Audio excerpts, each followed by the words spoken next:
Bon, j'ai reçu le piston neuf. Donc, je vais y faire la métrologie, je vais contrôler. Voilà, donc le comparateur d'alésage avec le support de micromètre, le micromètre, le cylindre, le piston, et on va s'occuper de tout ça. Ça va pas être évident parce que, vous voyez, pour prendre les mesures là, avec les lumières d'admission, pour prendre les mesures du bas, c'est un peu compliqué. Voilà. Et donc, pour être en face de la lumière d'échappement, pour voir s'il y a le retrait, de combien il est sur la barrette, ça va être compliqué à prendre. Voilà. Mais vous voyez le cylindre. Là, j'ai refait les stries. Voilà, impeccable. Il est impeccable. Bon. Allez, on va s'occuper de tout ça. Je vous reprends après.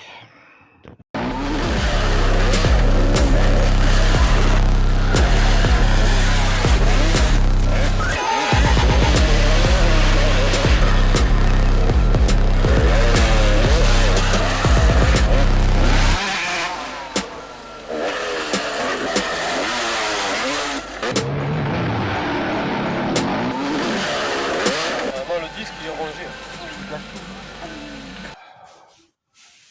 Bon les gars, j'espère que vous allez bien. Moi ça va, donc ça fait une semaine que là on était sur la route pour aller en Italie. Voilà. Ouais, donc on est samedi, la semaine dernière, on était sur la route. Et puis là, voilà, j'ai reçu donc toutes les pièces. Vous voyez, le moteur il est ouvert. Par chance, le cylindre il a rien. Je devais faire la métrologie, mais il y a un petit problème. Le petit problème, c'est que je ne retrouve pas le micromètre qui correspond à mon piston. Celui que j'ai, il est trop grand, et j'en ai d'autres, mais trop petits. J'ai celui que je me suis servi, je ne sais pas où je l'ai mis. Donc, c'était juste pour contrôler le jeu qu'il m'avait mis, quoi. Voilà. Et pour contrôler aussi au niveau de la barrette, si j'y arrive, je vais essayer, sans ça, voir si j'arrive à prendre une cote pour savoir s'il y a un retrait de la barrette. Bon, j'ai essayé en mettant le piston, en le plaquant bien. J'ai par chance, par les trous de la valve, en mettant une lumière derrière, je peux voir où le piston touche et où il y a la lumière qui passe, donc le piston ne touche pas. À la hauteur de la barrette, on voit la lumière. C'est pas énorme, mais il y a un retrait quand même, un petit retrait. Alors, est-ce que c'est moi qui l'ai fait quand j'ai retravaillé un petit peu, que j'ai poncé pour arrondir le truc, ou est-ce qu'il y était, je sais pas. Bref, donc là, le cylindre, j'ai refait les stries et tout, j'ai commandé un rodoir, mais j'ai reçu les pierres. J'ai les pierres du rodoir, mais le rodoir, il est en reliquat. Donc, à l'occasion, je croise les doigts que ça ne m'arrive pas une nouvelle fois, mais au prochain démontage, je lui mettrai un petit coup. Là, vous voyez ce joli levier là. Là quand elle est tombée au lavage, quand j'ai lavé là-bas au Tobiano, ça m'a massacré le levier. Heureusement que j'en ai de secours, j'aurais pris en stock. Voilà, donc on lui mettra un petit levier neuf. Hein. Je vais essayer de redresser ça. C'est du forgé. Donc, ouais, s'il avait été en alu coulé, il aurait pété. Hein. Voilà, c'est l'avantage du forgé, comme avec le piston. Et là, je peux pas rouler comme ça, c'est pas possible. Déjà, c'est moche, et puis c'est pas ergonomique. Voilà, même si on met pas le doigt là, c'est... Là, berk. Bon, bref, et j'ai reçu, ça y est, j'ai reçu en stock, enfin, des poignées. Putain, j'en ai une tonne. Ah, j'en ai, mais... En fait, à chaque fois j'ai commandé,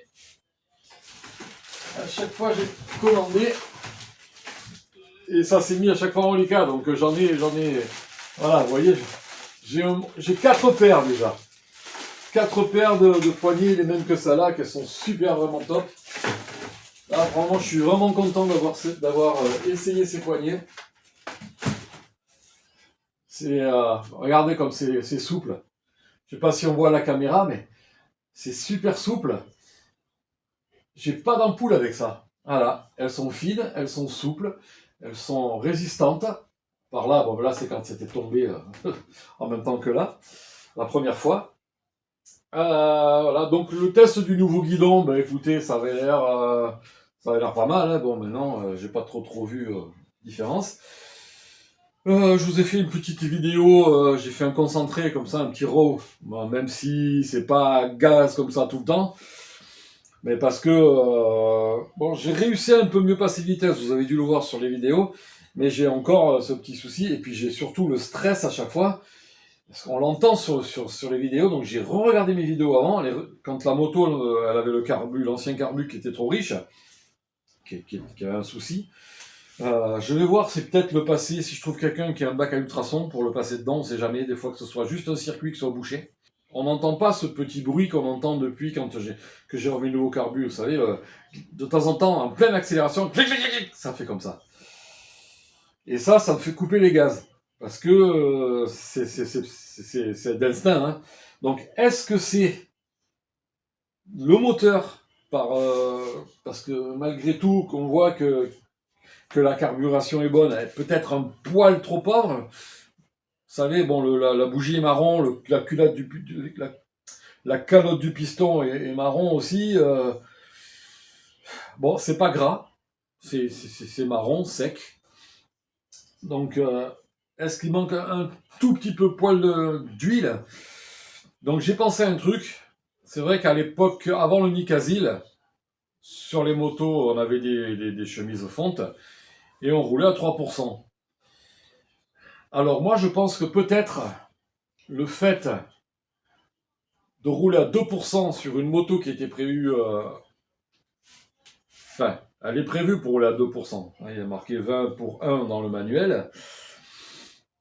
Mais est-ce que, justement, le fait d'avoir un cylindre fonte, du coup, j'ai pensé à ça, j'ai dit, mais peut-être qu'il faut... Je vais me mettre à 3%. Et de toute façon, ça ne lui fera pas de mal. Je vais consommer un peu plus d'huile, bien entendu. Elle va peut-être crachouiller un peu plus à l'échappement, donc peut-être qu'il faudra que je change plus souvent la laine de roche. Bref, je vais essayer ça, et je vais, bon, comme je vous l'ai dit, je vais prendre le manuel, et, parce que là, vous voyez, j'ai ce manuel-là. Donc, je vous montre, hop là, viens ici, toi. Hop, j'ai ce manuel-là. Je ne veux pas rester dans mes mains. Ça, de 86 à 2007, ça fait le 80 et le 85, le 125, le 250 et le 500. Donc là-dedans, voilà. Et vous voyez, pour les données carbu, il y a une tonne de pages. Vous voyez, il n'y a pas d'illustration. Voilà, là, on est sur le 125. Voyez, regardez tout ça. C'est que des données carbu. Donc, je vais prendre ça et je vais lui mettre les réglages les plus riches. Et vous souvenez-vous qu'avec l'ancien carbu, j'arrêtais pas d'appauvrir, elle était toujours trop riche. Là, celui-là, du coup, comme elle était trop riche, j'avais mis les réglages qu'on m'a donnés aux US sur Vital MX ou je sais plus quel forum. Mais du coup, donc ouais, ils n'ont pas la même essence. Et enfin, il y a plein de paramètres. Du coup, je vais repasser à 3%. Et parce qu'en plus, dans les discussions comme ça, j'ai appris que le Super 98 d'aujourd'hui, même si je roule au Total Excellium qui est donné comme le meilleur, ça, c'est moins gras que le samplon qu'on avait, ou le Super qu'on avait à l'époque de la fabrication de cette moto. quand elle a été fabriquée, en 1990, ils ont commencé à dans les stations-service, on a eu l'apparition du super samplon en 1990. Donc elle, c'est une 91.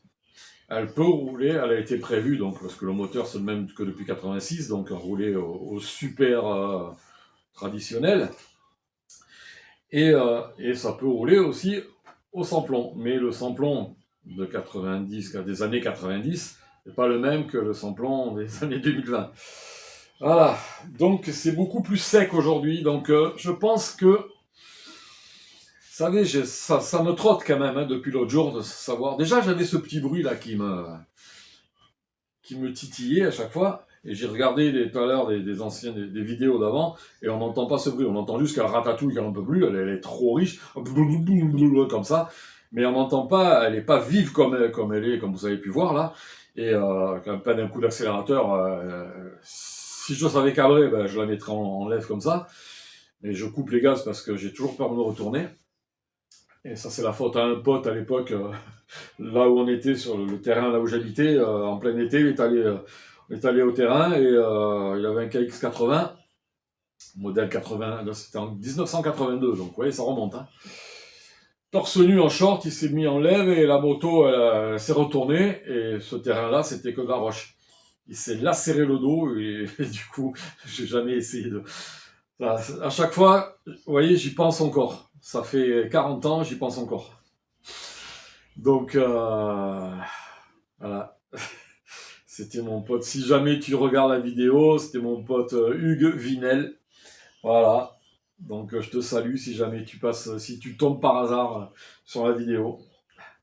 Je sais pas si c'était je sais pas. J'ai plus de nouvelles depuis 30 ans, un peu plus de 30 ans, quoi, 35 ans. Bref. Donc voilà. Bon, ben là, ce que je vais faire, c'est que je vais remonter aujourd'hui. Peut-être, si j'ai de la chance, ben, demain, je peux trouver un endroit où aller faire le rodage, tranquille. Donc là, je vais tout remonter. Je vais gratter le plan de joint ici. Je vais gratter le plan de joint de la pompe à eau. J'ai reçu le joint de pompe à eau, parce que j'avais commandé toutes les pièces. J'ai oublié de commander les joints de pompe à eau. Donc je vais le changer aussi, puisque quand j'ai démonté, quand on démonte, il vaut mieux remonter du joint neuf. Je vais remonter les valves sur le cylindre, je vais faire les passages d'huile, les trous. Donc je vais les faire, comme je vous ai dit, un poil un petit peu plus gros. Voilà, ce sera que mieux, hein, de toute façon. Plus, c'est pas un endroit où la compression se fait au-dessus du piston, elle se fait pas en dessous. Donc les petits trous là, c'est justement pour quand le piston il descend, il y a la pression qui monte avec de l'huile, et l'huile va passer pour graisser la barrette d'échappement. Voilà, donc en ayant des trous un petit peu plus gros, ben, ça graissera un petit peu plus, en mettant un petit peu plus d'huile et en enrichissant. Je pense que je n'aurai plus le problème. Maintenant, je passe quand même un petit message.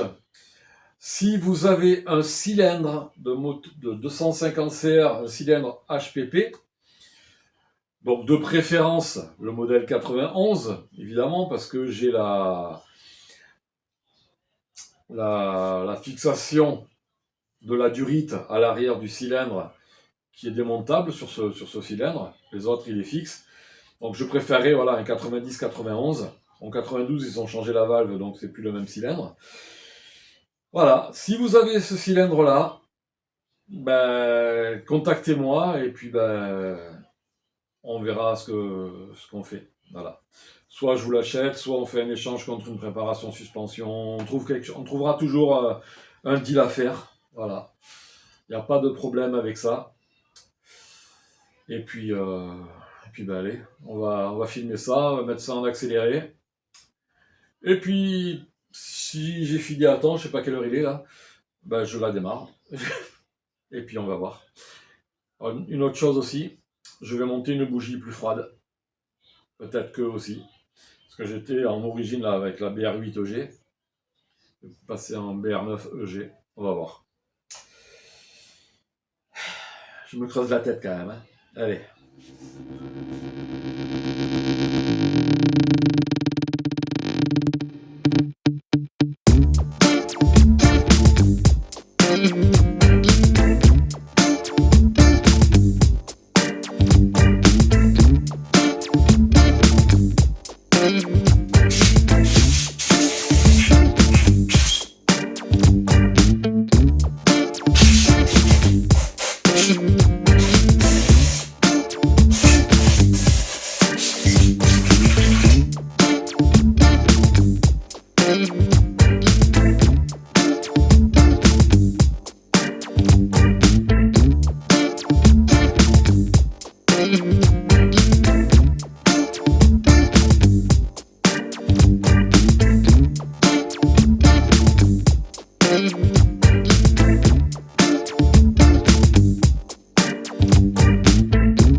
Donc là, je vais faire quoi?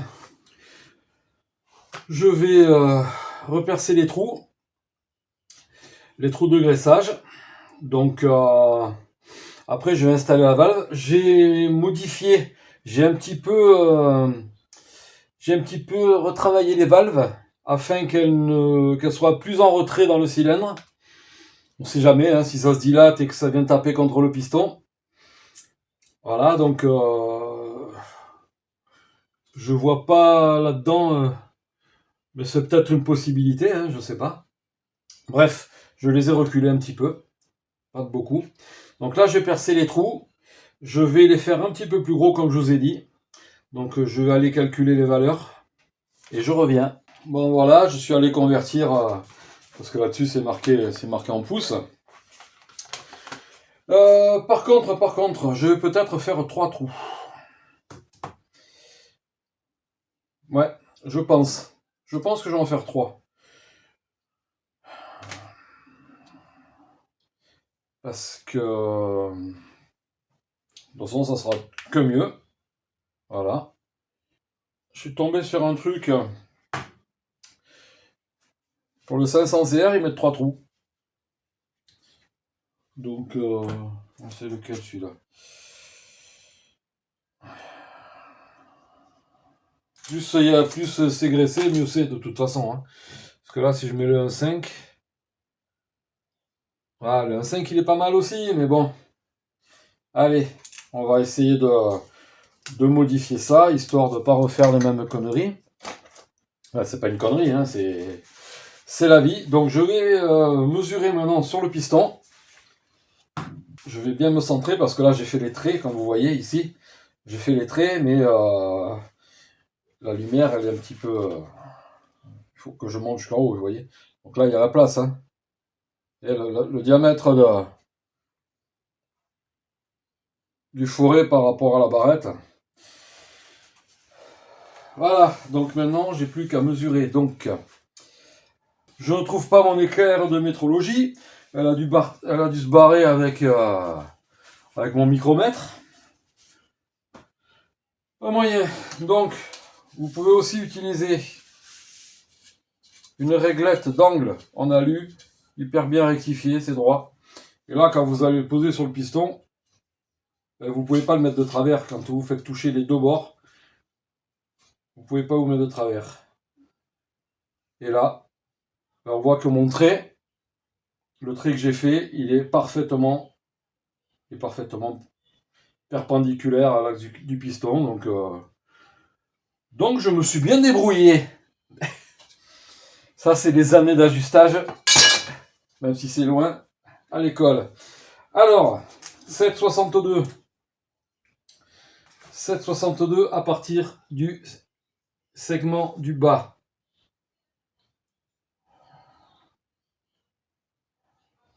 Alors, on tombe ici. Donc, je fais un trait.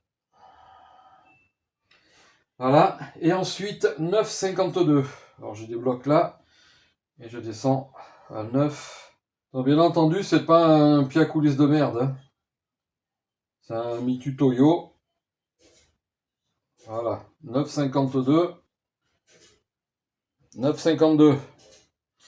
Et là, le 9,52. Alors, le deuxième. Toujours à 9,52, donc de celui que je viens de faire. Voilà. Donc j'ai pas décidé encore. J'ai pas décidé encore si j'allais le percer ou pas. Mais je pense.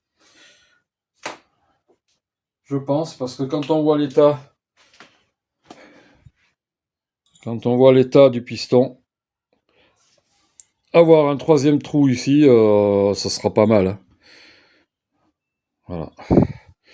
C'est pas ça qui va l'empêcher de fonctionner. Je vais contrôler en mettant ça dedans. Où c'est que ça viendrait? Alors.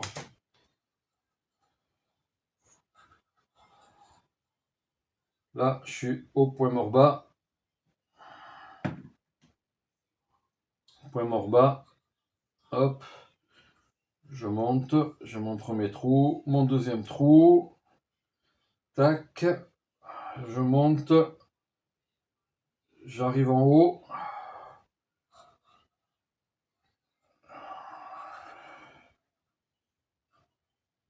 Vous savez quoi, même 4 trous, ce serait pas mal. Mais bon. Ouais, je vais en faire 3. Allez. C'est bon. Donc voilà, j'ai pointé. J'ai fait mes 3 petits trous. Les 3 petits pointages. Donc je vais enlever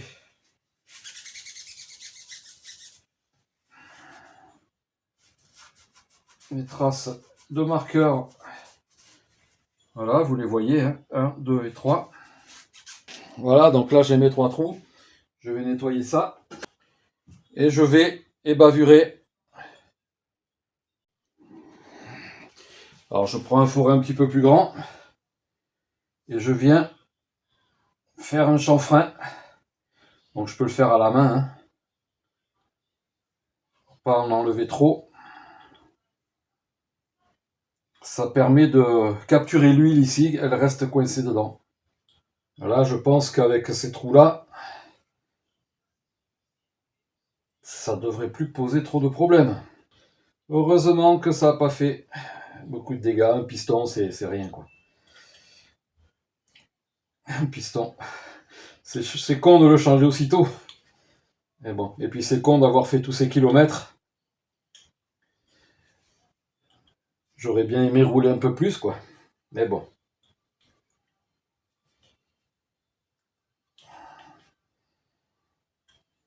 Surtout que ça avait bien commencé. Hein. Je commençais un petit peu à arriver à passer les vitesses, à aller un petit peu plus vite. C'est bien, les circuits où on peut accélérer, c'est top. Je compte aller bientôt rouler vers Frontignan, Beauvoisin, tout ça. Donc s'il y en a parmi vous qui sont dans le coin, bah, lâchez-moi un petit commentaire. Si vous y allez tout le temps, si... Voilà, que j'essaye de me caler, il faut que je voie avec mon fils.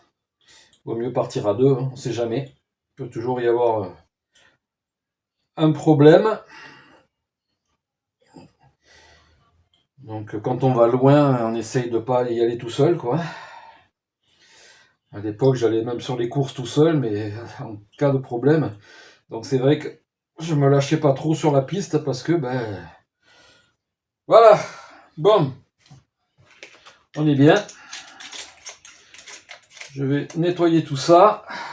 Coup de soufflette et puis le mettre en place. Je pense que j'aurai pas le temps de terminer ce soir parce que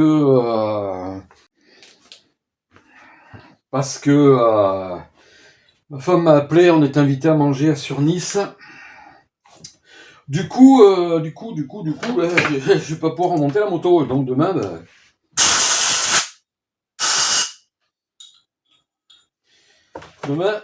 pas de roulage. Donc ce qu'on fait après, c'est que pour être sûr qu'il n'y ait pas de bavure à l'intérieur, hein, on met un petit coup dedans, qu'il n'y ait pas de copeaux d'alu. Vous savez, quand le forêt il perce, pour être certain qu'il ne reste pas de petits copeaux. Donc un petit coup de papier, très fin. Voilà. Là-dessus,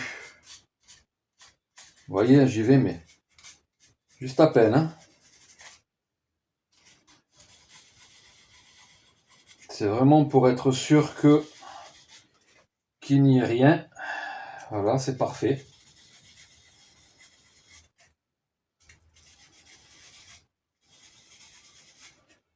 Vous voyez, le piston, il n'a rien. Voilà, j'ai mes 3 trous. C'est tout nettoyé. Je vais mettre un coup quand même de dégraissant.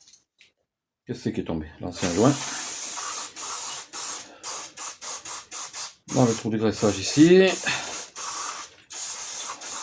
Voilà. C'est parfait. Le déclencheur, il va se compresser. Le compresseur, il va se déclencher. Le déclencheur, il va se compresser.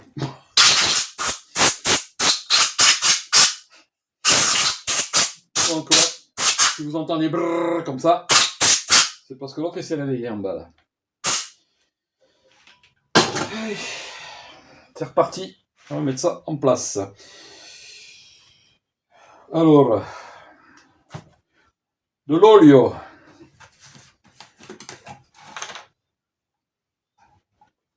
Sur l'axe du piston. On n'hésite pas à en mettre pas mal. Hein. Voilà. Le clips, il est en place. D'un côté. Hop. Allez, et je vais là-bas.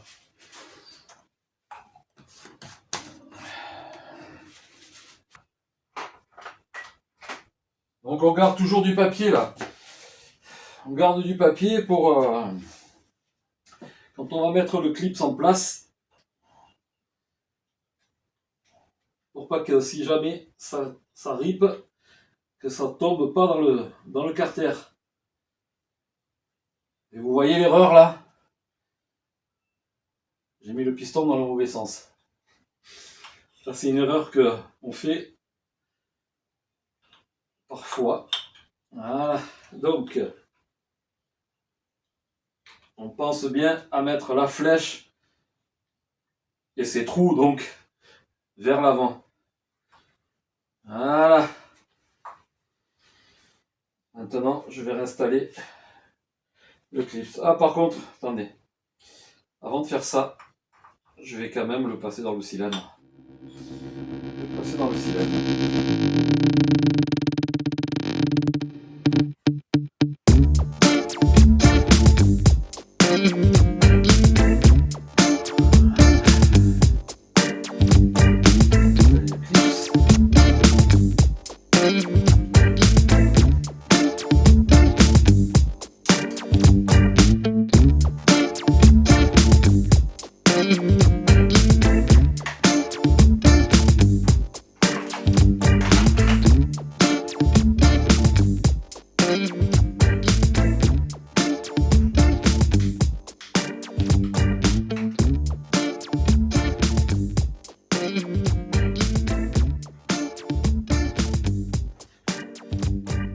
On monte les segments.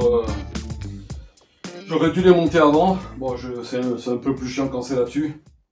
On graisse, on huile bien les gorges aussi avant d'installer les segments. Maintenant, je vais mettre le joint d'en base. Je vais le huiler, ça évite qu'il se colle et qu'on ait beaucoup à gratter. Voilà. Parce que sinon, il faut gratter pendant un moment. Alors, les joints moteur. Voilà, j'huile bien le joint. Bon, après, on peut le monter à sec, hein. Ça, c'est au bon vouloir de chacun. Donc on va enlever, là, on peut enlever le papier maintenant. On risque plus rien. Fais gaffe qu'il n'y ait pas quand même des petits morceaux qui tombent dedans. On met le joint dans le bon sens.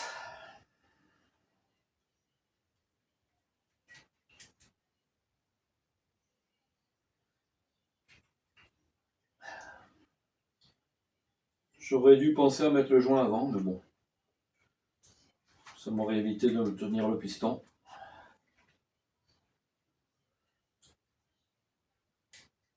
Là. Hop.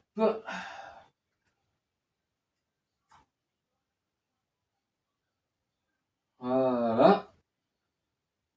Donc maintenant, je vais laisser ça comme ça. Je vais remettre. Je vais juste poser un petit chiffon ici. Voilà. Lorsque je vais réinstaller les valves dans le cylindre.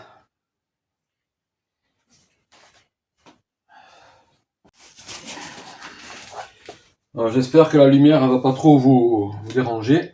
Il faudrait que je la mette au-dessus, mais je vais rien voir. Comme ça, non. Et si je la mets dans ce sens, bon, écoutez, on va dire que ça vous dérange pas. Alors, bon, ben ça, je vais ranger ça. Dans la petite housse Wiseco, ben j'ai plein, vous voyez, j'ai des segments en rab. Sachant qu'on change les segments de temps en temps. Hein, on n'est pas obligé de changer le piston et les segments à chaque fois. J'ai encore des stickers. Donc je vais mettre ça là. Voilà. Ça, ben, je vais le garder. Hop. Et maintenant, on va se réinstaller la valve. Donc, je vais tout mettre à plat là-dessus.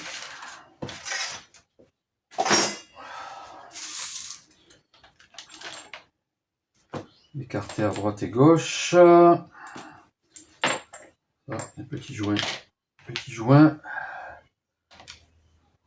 Bouchon de... Ah, il m'en... Ah non, il est là. Tac. Tac. Oui. Elle est où la valve? Elle est où? Je l'avais posée quelque part. Donc vous voyez. Enfin, vous voyez ou vous voyez pas. Voilà. J'ai tout positionné dans le sens du démontage. Hein. Ça évite de s'emmerder à chercher pendant 2 heures. Alors, en premier, on va réinstaller la tige du bas. Je sais pas si on voit bien. Attendez.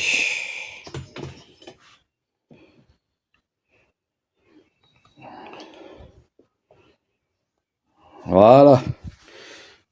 Parce qu'il y en a qui m'ont demandé comment remonter la valve. Du coup, ça tombe bien. Donc, ce que je fais, je vais déjà boucher le cylindre ici. Voilà.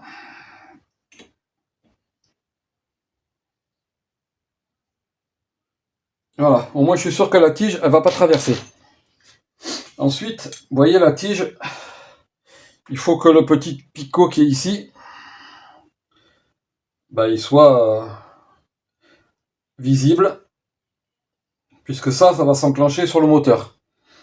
Et donc ici, vous avez à l'intérieur une empreinte tournevis et il suffit de le tourner. Donc pour vous montrer les valves là, vous voyez, j'ai retravaillé un petit peu les valves, comme ça quand je rentre dans le cylindre, il y aura, comment vous dire, ça risque pas de le piston d'aller taper quoi. Donc pareil, graissage.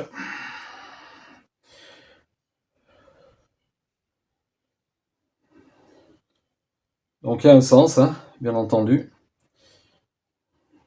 Donc celle-là, c'est celle qui va ici. Non, mais c'est inversé. Elle s'est inversée. Celle-là, c'est celle qui va ici. Voilà. Donc, on vérifie que ça rentre bien à fond. Voilà. Donc ça, hop là. Ça c'est celle-là, ça c'est celle-là.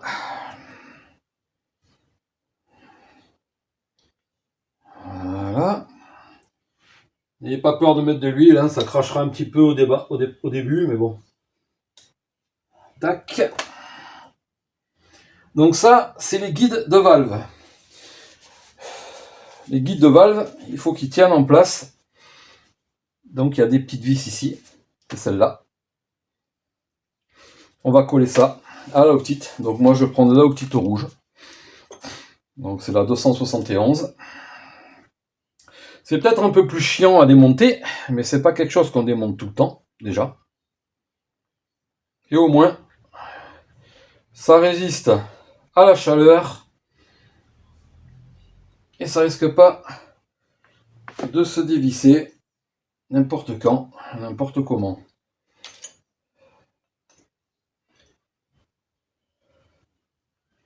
Donc on peut serrer au couple si on a envie. C'est même conseillé. Mais après, il n'y a pas besoin de serrer comme un bourrin non plus.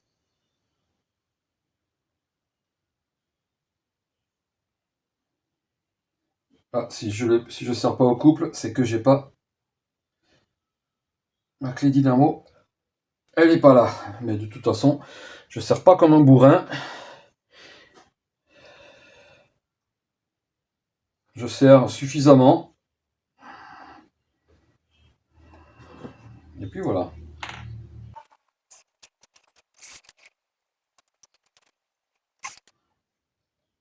Hop.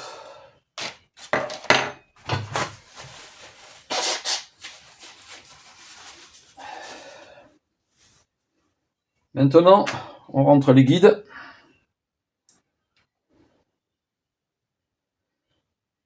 Donc, cette fente, c'est vers le haut. Ici.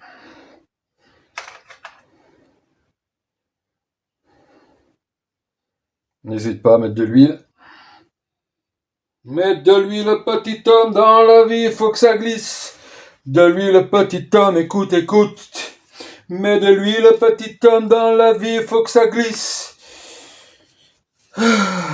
Alors, ensuite, on va mettre, attendez que je raconte pas de conneries. On a ces petites rondelles qui vont là-dessous. Une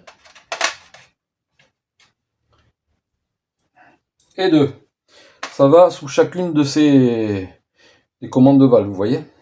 Donc là, c'est gras, je vais dégraisser ça. Vous voyez, c'est quand même assez gras, du coup, c'est quand même un mystère ce serrage, quoi. Et bon, et là, vous voyez, il y a un repère, L, et l'autre côté, R. R, L. Donc L, left, gauche, R, right, droite. Donc, on insère ça ici. Je vous le montrerai mieux de l'autre côté. Et on y envoie le guide, là.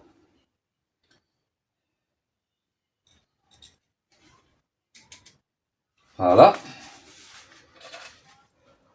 Donc, regardez. On rentre cette partie-là dans la valve. Voilà. On met le petit guide par-dessus. Voilà. Et après, vous voyez, en actionnant, vous voyez si ça fonctionne. Donc, il y a de l'huile. Hein. Après, on viendra bloquer avec les deux petits écrous qui sont là. Donc je vais dégraisser mes axes. Je peux le faire directement là-dedans. Hein, bon. Faites attention de ne pas perdre la rondelle.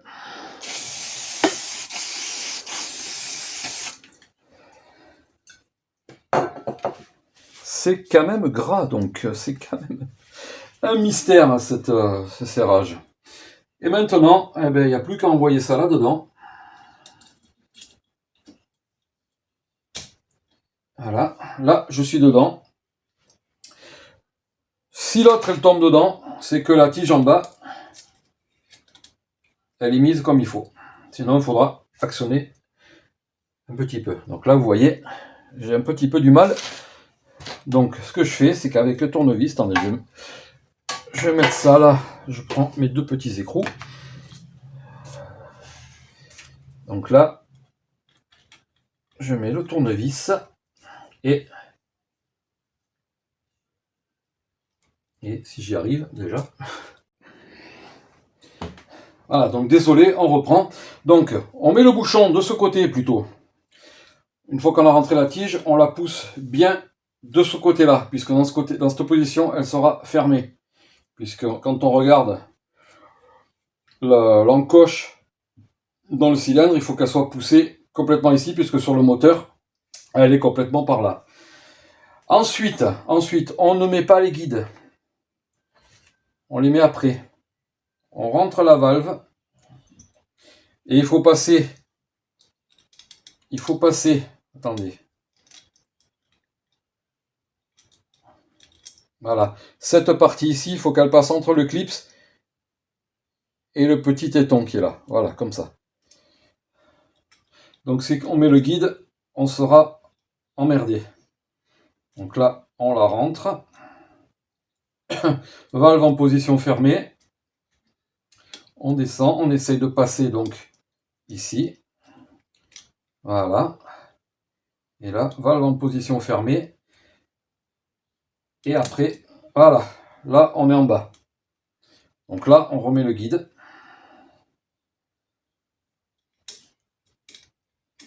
On remet le guide. Et après, on testera si ça fonctionne. On fait la même chose de l'autre côté. Alors, je sors la tige, je rentre ça. Je la passe.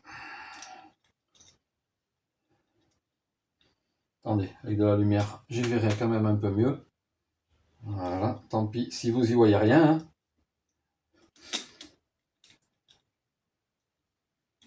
Voilà, donc là, valve fermée. Et lui,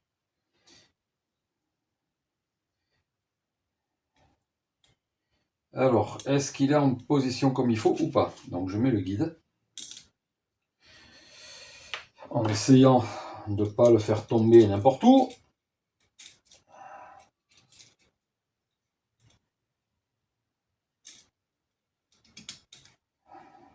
Voilà.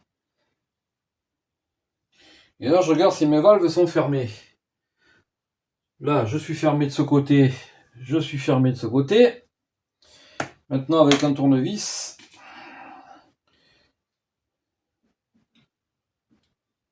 et là, je vais voir direct, pour savoir si ça s'ouvre ou ça se ferme. Je mets un tournevis ici. Voilà, ça pousse. Et ça revient. Ça pousse, ça revient. Ça pousse, ça revient. Est-ce que je suis ouvert en grand? Là, j'ai le ressort. Là, je peux pas aller plus loin. Je peux pas aller plus loin ici non plus quand je tire. Le ressort, il fait son action ici. Il fait son action ici. Je reviens dans l'autre sens. Il fait son action ici. Dans l'autre sens, il fait son action ici. Donc, dans la logique des choses, je dois être pas mal.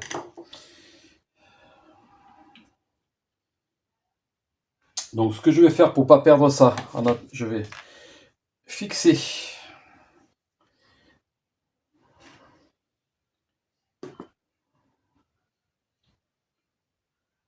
mes valves.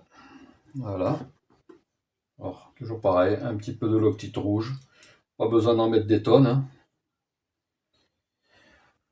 Voilà. Hop.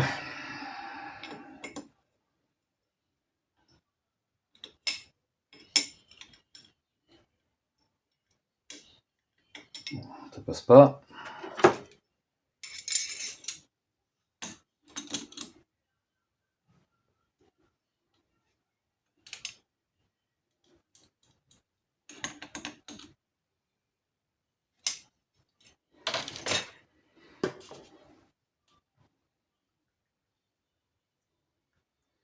Voilà, c'est pour vous montrer, hein, je serrerai au couple après. Je vais aller chercher ma clé dynamométrique qui est dans le camion. Je crois qu'elle est dans le camion. Je laisse pas d'outils dans le camion, je laisse rien, donc je sais pas où elle est.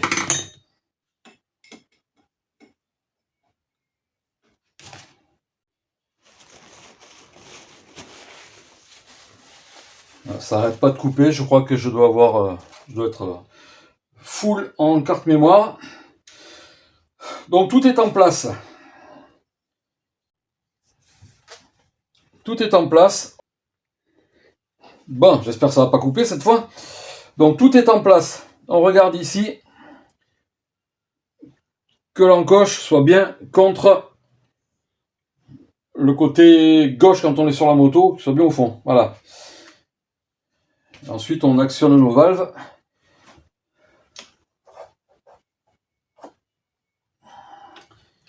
Pas évident avec la main gauche. Et normalement, on doit la voir se déplacer. C'est pas évident comme ça. Bon, mettre dessus.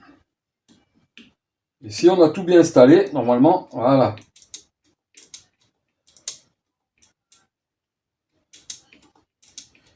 Et ça s'ouvre au fond. On regarde dans le cylindre. Fermé, ouvert. Fermé. Celle-là.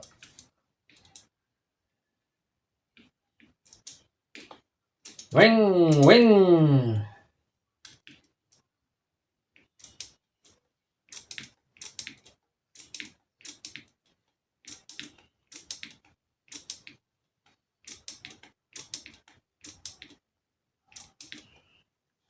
Je vais vous montrer à l'intérieur.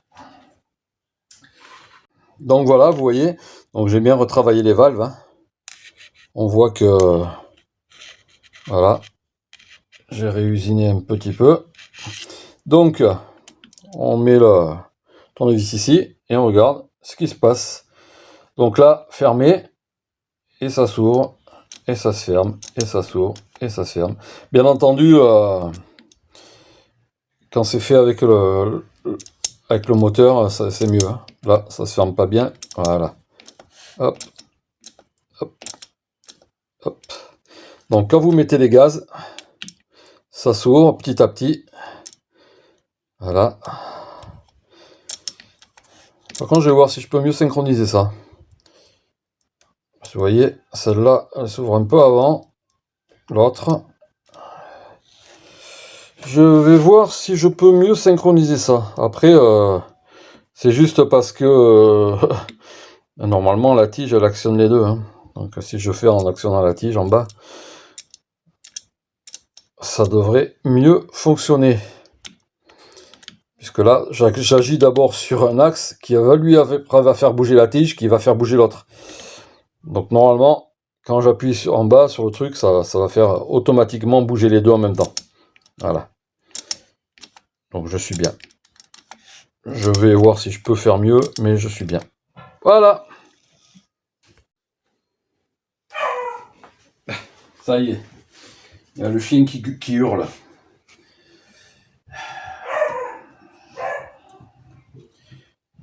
Bon, je regarde que la chemise, elle n'est pas bougée. Non, ça n'a pas bougé. C'est propre. Les goujons, ils sont bien fixés. Donc je vais remettre tous les joints, tous les caches avec les joints.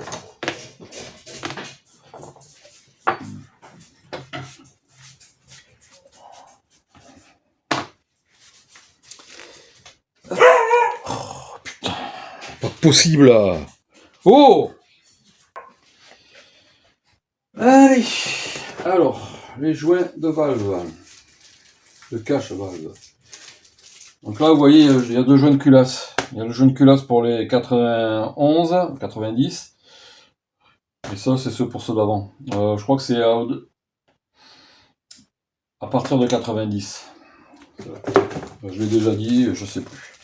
Alors, l'écart, les joints de valve. Ah, je vais nettoyer ça.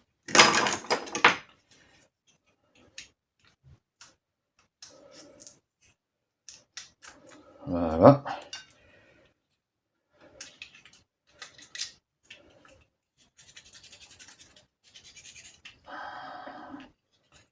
Les joints étaient neufs, mais bon.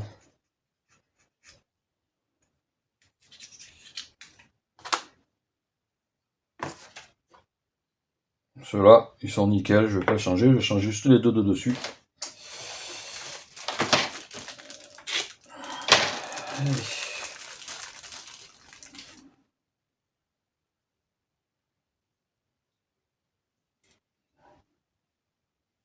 Un.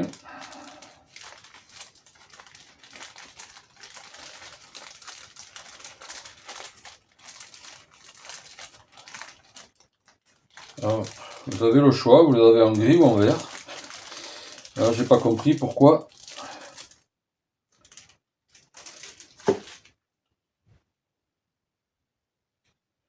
Là, j'ai les gris pour ici. Et j'en ai un gris et un vert. C'est quoi cette connerie?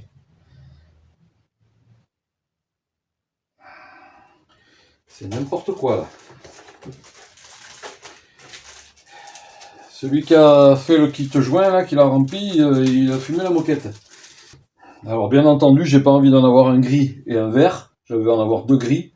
Donc lui, je le mets là. Je vais voir si dans mon autre pochette de joint, c'est pareil. J'ai une autre pochette de joint. Heureusement que j'ai commandé ça en double. Et là, c'est comment? Donc ça, je vais la ranger là-dedans. Là, pareil, j'en ai un gris et un vert. Il doit y avoir une raison. Pourquoi il y en a un gris et pourquoi il y en a un vert? Et moi, j'en veux deux gris. Voilà. À moins qu'il y ait un sens spécial. Non, hein. Voilà. Hein. Ah, attendez voir. Je crois que je sais.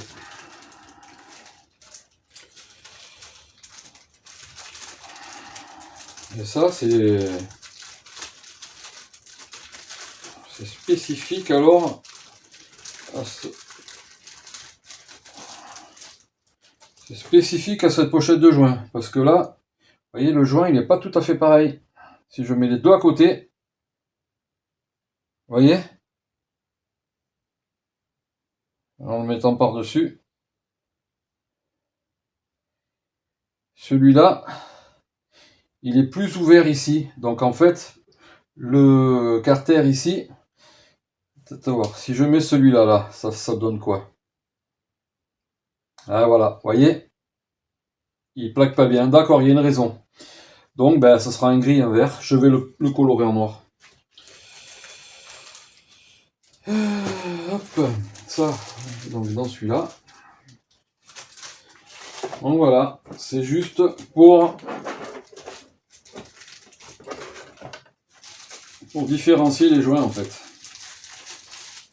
Vous voyez, j'aurais appris quelque chose aujourd'hui.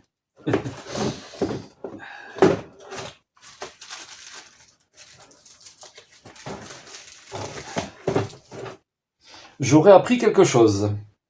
Le joint vert sur le bouton vert, le joint noir sur le bouton noir. Et boum! Donc ouais, je vais colorier ça, je vais mettre un coup de marqueur noir. Là. Ce sera quand même un petit peu plus joli de l'extérieur. Je sais que je suis maniaque, mais bon, voilà. J'aime pas avoir du truc vert. Je sais pas, j'aime pas cette couleur verte de joint là. Je préfère les joints noirs, ou gris quoi. Voilà.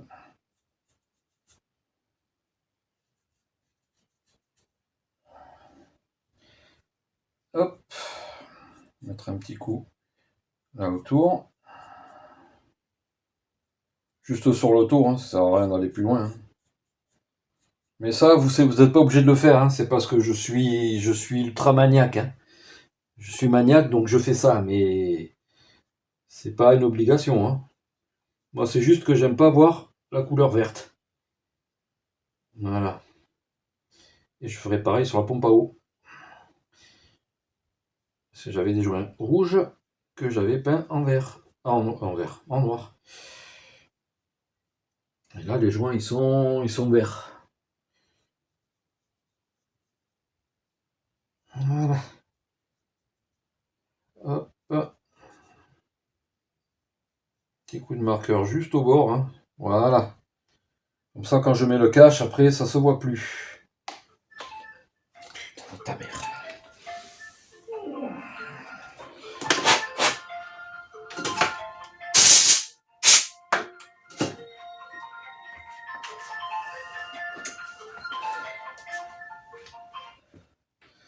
Je suis en train de faire une vidéo. Et dès qu'il y a quelqu'un à la maison, ben voilà, les téléphones qui sonnent.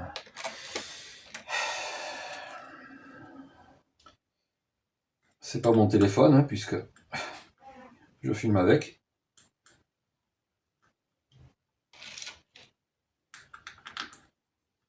Voilà, et là vous voyez, on ne voit plus, on voit pas de traces vertes.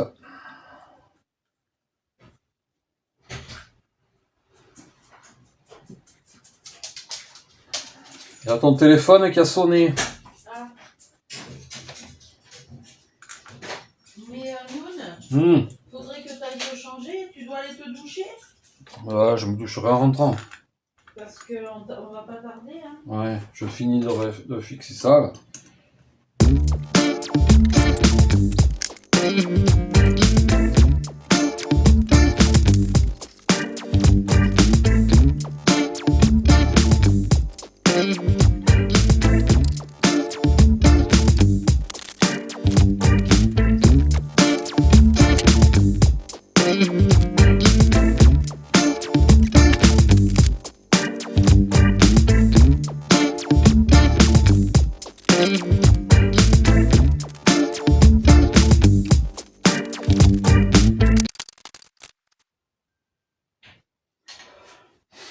Le clac qu'on entend sur les vidéos, c'est peut-être ça. La vibration du sabot. Ça fait un peu le même bruit. Ça a une certaine fréquence, donc le moteur il vibre à une certaine fréquence, ça fait ce bruit. C'est peut-être ça. Alors le pot.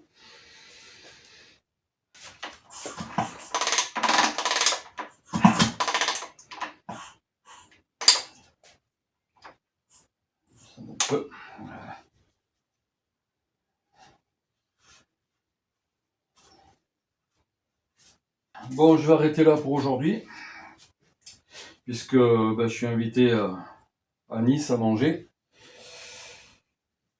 Du coup, je vais aller me préparer, et puis bon, la resto. Le remontage, ce sera demain, et donc pas de roulage cette semaine, à moins qu'on trouve un endroit où aller rouler lundi. Voilà, bon. Allez, je vous souhaite un bon week-end, une bonne soirée. Peut-être à demain, et sinon, à la prochaine. Allez, je vais chercher ma clé dynamo. Et pour la culasse, vous voyez, j'ai ces écrous là, qui est livré avec mon kit vis. Je vais mettre les vis d'origine. Voilà. C'est pas vilain, mais bon, allez.